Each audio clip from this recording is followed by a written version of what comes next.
Hello, everybody. I'm Cody Hardin, Belcourt staffer, and super fan of the movie you're about to see tonight, Out of the Blue.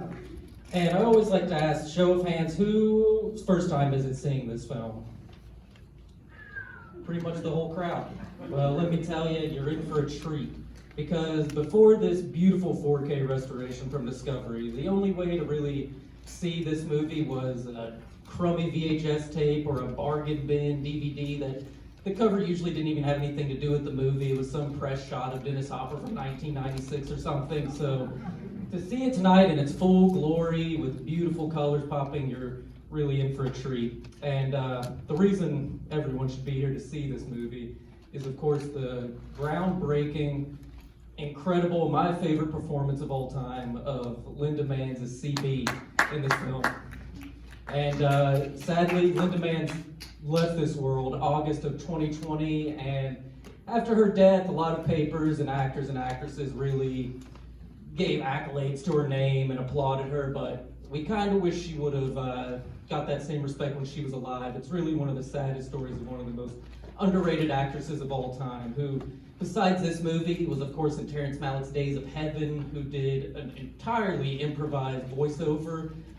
Philip Kaufman's The Wanderers, Nashville's own Gummo as a tap dancing, spaghetti and bathtub serving mother, and more lesser known movies like Long Shots, where she played opposite of Leif Garrett in a movie about the intense world of foosball competitions, which, if that sounds like something you're into, Tubi has it for free. So, but besides all that, this movie is a time capsule, a great look at the early 1980s Vancouver punk scene.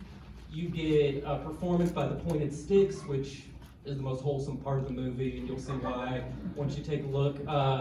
Set dressing, you get to see Vancouver's punk scene Public Enemy, which coincidentally uses the same typeface and logo as popular hip-hop group Public Enemy a good 5 or 6 years before they were even a band. So, coincidence, I don't know. And all that is parallel to great music by Neil Young, which you're not going to find on Spotify tonight, I'm sorry to tell you. Elvis, Powder Blue, all kinds of great classic dad rock. So really, I just wanted to say a few things about this movie because it's my favorite movie of all time. I wanted it to play here since I began working at Belcourt. This 4K restoration has really caught wind on the internet, and I'm so glad to see so many people here tonight. And after this, you're going to see a intro by the Ringer and Manhunter's own Brian Cox. So I just want to leave with a little story, my connection to this movie. A few years ago, I was at a Cinema Wasteland convention, and Sharon Farrell was there, who plays CB's mother and Dennis Hopper's wife in the film. And I presented my VHS of Out of the Blue to her to sign, of course.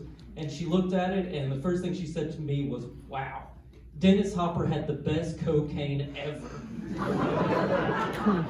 So with that in mind, please enjoy this cocaine-fueled masterpiece that is Dennis Hopper's Out of the Blue, and I don't think you're going to be disappointed. And now let me pass it over to Brian Cox.